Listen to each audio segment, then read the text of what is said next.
அம்மா கல்யாணம் ஆயிடுச்சா? அம்மா செஞ்சா, அம்மா தான் அதை கொண்டு வந்து செயல்படுத்தாங்க.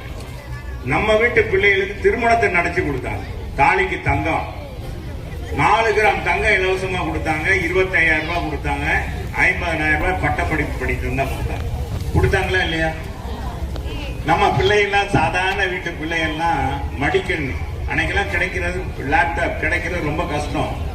பெரிய உயர்ந்த வீட்டு பணக்காரங்க வீட்டுல தான் இருந்துச்சு. அதை ஏழை வீட்டுக்கும் கொண்டு வந்தவ, குடிசை வீட்டுக்கு கொண்டு வந்த புரட்சி தலைவி அம்மா. அதை தொடர்ந்து செயல்படுத்தியவர் எடப்பாடியார். இந்த 4 கிராம் தங்கம் இருக்கு பார்த்தீங்களா, அது 8 கிராமா உயர்த்தி வழங்குவேன்னு அம்மா சொன்னாங்க. அதை செயல்படுத்தியவர் புரட்சி தமிழர் எடப்பாடியார். நீ புரிஞ்சுக்கணும். 1 பவுன் கொடுத்தாங்க. இன்னைக்கு 1 பவுன் எவ்வளவு? 1,10,000 ரூபாய் இருக்குல்ல.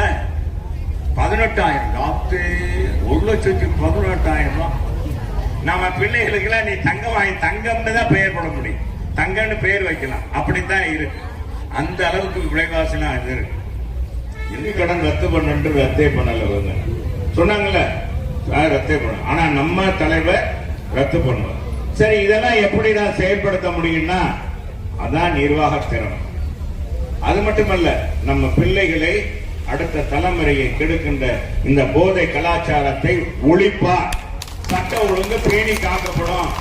இனிமேல் எல்லா பெண்களுக்கும் பாதுகாப்பாக இருக்கும். இன்னைக்கு அடிக்கிற போதை கிறுக்கு போதையா இருக்கு.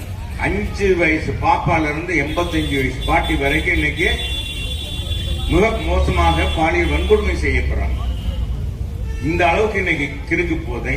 அவன் 5 நிமிஷத்துல இந்த போதையை சாப்பிட்டா, இன்னைக்கு பள்ளிக்கூட அருகாமையில கஞ்சா, கல்லூரி அருகாமையில விதவிதமான போதை பொருள். இதெல்லாம் பாத்தீங்கன்னா அதை சாப்பிட்டு 5 நிமிஷத்துல கிறுக்கனாயிரும். மாணவர்களே அடிக்கிறான், மாணவிகள் குடிக்கிறாங்க. நீங்க எல்லாம் பார்த்திருப்பீங்கல்ல.